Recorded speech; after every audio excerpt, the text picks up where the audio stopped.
Have you ever wondered why we go to war? Or why you never seem to be able to get out of debt? Why there is poverty, division, and crime? What if I told you there was a reason for it all? What if I told you it was done on purpose? What if I told you that those who were corrupting the world, poisoning our food, and igniting conflict were themselves about to be permanently eradicated from the earth? You might think that an idealistic fantasy. Well, let me tell you a story. We acknowledge there are criminals, of course. They rob your house, they steal your phone. They can murder you too if they think they can get away with it.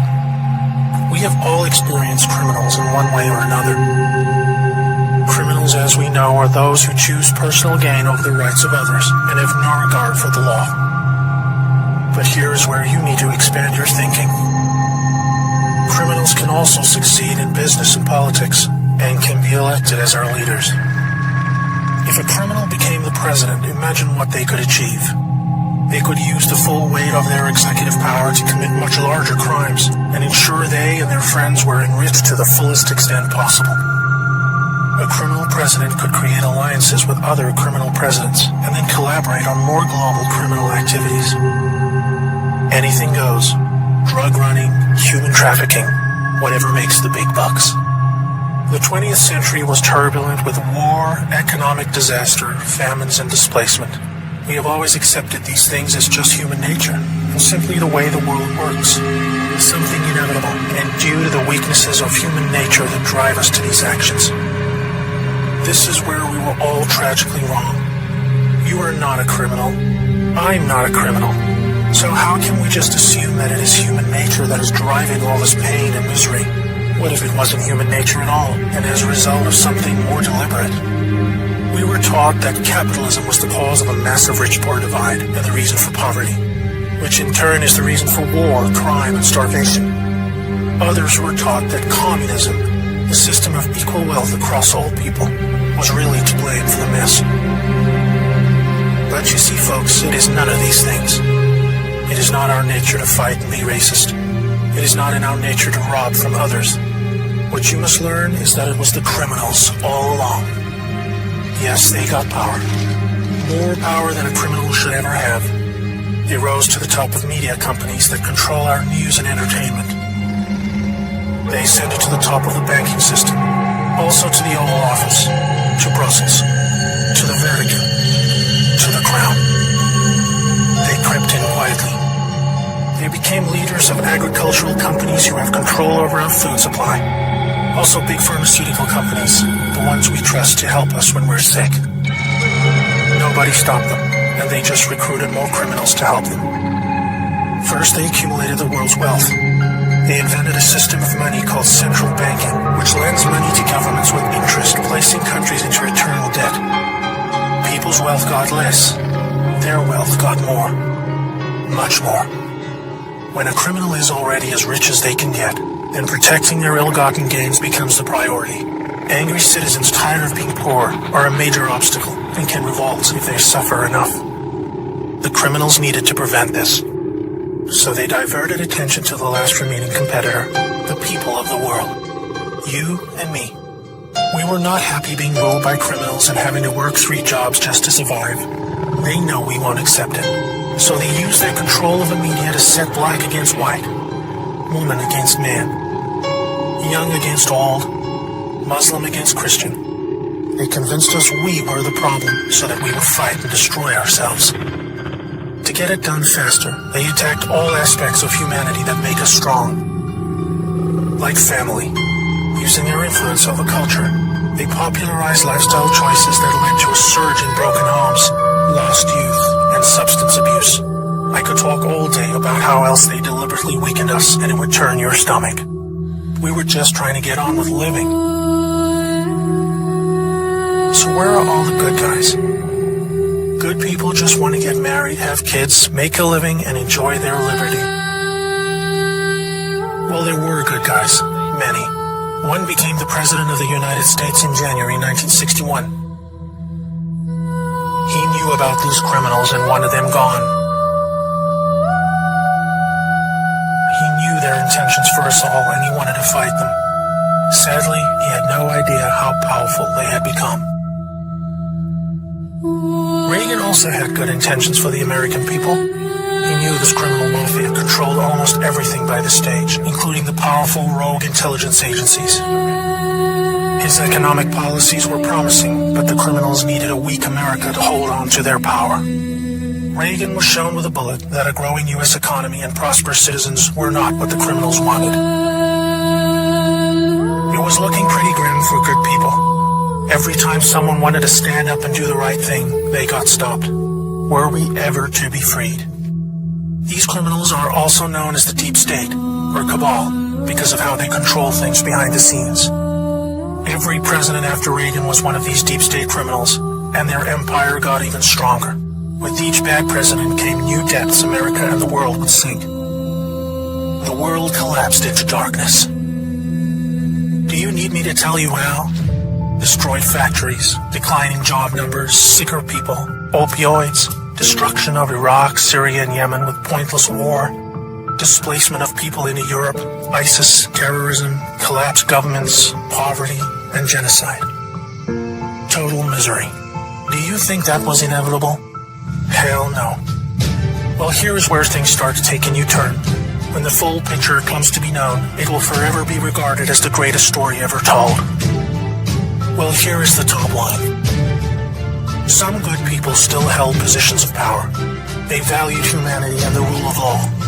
While the criminals discussed their game plan at the annual Bilderberg meetings, the good guys were making plans of their own. The information age was coming to change history forever. As the internet flooded into every home and appliances became smarter, and when people started carrying tracking devices, an opportunity to put an end to criminal control over the world was emerging. We became connected, trackable, and surveilled. But so did they. They became dependent, just like we did, on email, SMS, instant communication. It made crime much easier, but it also put them on a grid that, if accessed by the right people, would expose their crimes to the public and end their iron grip on us once and for all. In this new age of information, it was thought that the military should also have its own intelligence agency to focus on cybercrime and espionage. They called this the NSA, the National Security Agency. The relevance of the NSA in the story cannot be understated. Here we had every phone call, email, and text from every device stored and archived. Whether it be someone making a doctor's appointment or the Deep State setting up a massive heroin purchase from the Taliban. In the right hands, it would be enough information to expose the entire sinister criminal plot to rob us blind and wipe us out. Hold that thought. Now I need to explain the plan. The good guys were devising a plan to reclaim the world from the cabal and return it to the people. It would involve alliances with multiple countries, since the criminals had global rat lines, trade, and other infrastructure in place that would need their cooperation. It came down to two choices for America. Launch a military coup to seize the government from whichever cabal puppet was in the White House at the time, or win legitimately, take control of the NSA, expose the criminals for what they are, and arrest them all. Obviously, the first option would be very troubling for the public. With people still preoccupied with cabal-engineered social issues, they would likely revolt and hurt themselves and others. No, it would have to be the latter. So they needed a candidate who could win, and who could win big. Many states like California had been so heavily inundated by criminals that even the voting machines were electronically set up to swing votes any which way. It would need to be a very decisive victory. Good patriots in the U.S. military and their global partners asked Trump to run for president so they could take back control of America legitimately without alarming the public. Trump was a good choice, obviously, because he overcame the voter fraud and won. But he was a patriot, and he was loved and admired by the public. He was not interested in joining the cabal, mainly because they hated America, and he did not agree with them on that point. As soon as he showed interest in taking power, they activated their media assets to viciously turn on him. That's when we saw the sudden hatred emerge. Even when he won, the cabal still had no idea what he was a part of, and the sophisticated plan that was about to unfold against them. Shocked at their loss, they mobilized their full arsenal of intelligence, media, money, and technology to try and take back power. There are people at the top of the DOJ and FBI that put together a plan to flame Trump and have him impeached. This is where we come back to the NSA again. All messages were stored and could be used to expose this plot and prevent Trump's overthrow. An entire book will be written about the first 2 years of Trump's presidency. False flag terror attacks, downed planes, missile alerts, assassination attempts. Here's the point. The world is currently experiencing a dramatic covert war of biblical proportions. Literally the fight for Earth between the forces of good and evil. I can't put it in simpler terms, but I can say it appears the good guys are winning. The cabal had complete control over North Korea. They hijacked the Kim dynasty, took them hostage, and worked to build up a nuclear arsenal to threaten the world. Kim Jong-un suddenly embracing peace was simply because the deep state were beaten and driven out. ISIS was also destroyed in the year following Trump's win. We are all starting to see the pattern now that enough time has passed, that our biggest global concerns are starting to recede, and peace is returning. It is all evidence that the good guys are winning the war. But we are still in the middle. While a lot is improving, it still puzzles many that most of these known criminals are still free, especially the higher-ups like Hillary Clinton, the Bushes, and Obama. That is coming in the next chapter of the story. That's why we have Q. The good guys with control over the NSA began the Q intelligence dissemination program to invoke an online grassroots movement that came to be called the Great Awakening. It started on underground internet channels and then moved to the mainstream. Q has been a fun distraction for those who follow world events and desire truth, but it is about to begin a much more important and necessary phase, keeping the public informed when the deep state war breaks out onto the surface. By this, I mean high-profile arrests. Yes, folks, the criminals I'm referring to are famous politicians, actors, singers, CEOs, and celebrities. People who have earned our trust, respect, and admiration. They have done very bad things that are all fully known and documented, and they will be severely punished. Those of us who have followed Q since the beginning will be here to help you make sense of the coming events. We are among the first to realize that our petty partisan divisions are just trivial distractions, and we are all enslaved by a hidden enemy. We realize that the problem was never capitalism or socialism, Democrat or Republican, black or white, Muslim or Christian. We know it was just very powerful criminals who had too much power.